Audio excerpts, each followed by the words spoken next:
धरती माता की कहानी। बैसाख मास में एक माँ थी, उसके एक बेटी एक बेटा था।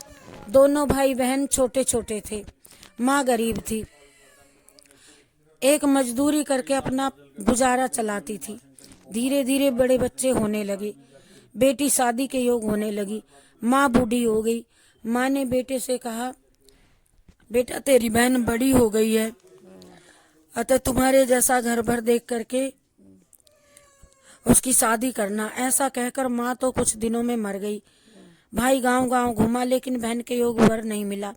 वह घूम घूम कर थक गया। बैठे बैठे उसने सोचा कि मैं ही इससे शादी कर लूं। भाई ने ऐसा सोचकर उसने अपनी बहन को चुंदड़ी लाई और सामान लाया। बहन ने कहा, ये सामान क्यों लाया भाई? भाई बोला, तेरी शादी है। मोहल्ले वाले ने बहन से कहा कि तुम्हारा भाई ही तुमसे शादी कर रहा है। बहन भाई से बोली, कोई मेहमान आए नहीं, मेरी शादी किससे कर रहे हो? भाई कुछ नहीं बोला तो बहन समझ गई।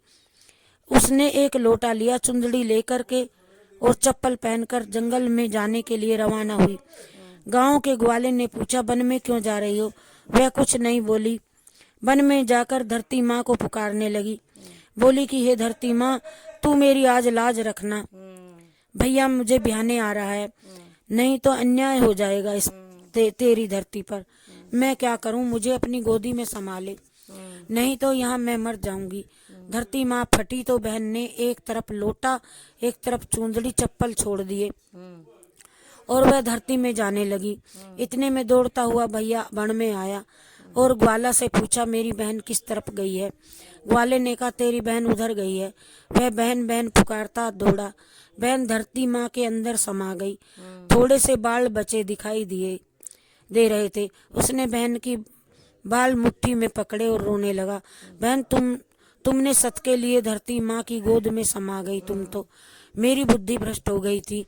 माँ का वचन निभाने के लिए मेरे जैसा कोई वर नहीं मिला था, तेरे जैसा। तो मैंने विचार किया कि मैं ही तेरे से ब्याह कर लूं। पर धरती माँ ने सत्य के लिए बेटी को अपने में समा लिया। जो बाल बाहर थे वे धो यानी दुर्वा बन गई। इसलिए औरतें कहानी सुनती हैं और लोटा लेती हैं, चप्पल भी लेती हैं और चुंदड़ियाँ भी लेती हैं, और एक बर्तन में हरी मूंग की दाल लेती हैं। एक लड्डू कुंवारी कन्या को देवे और उसको धरती माता सुखी रखेगी। ये धरती माता, धरती माता, धरती माता तेरी जय हो, तेरी जय हो, तेरी जय हो।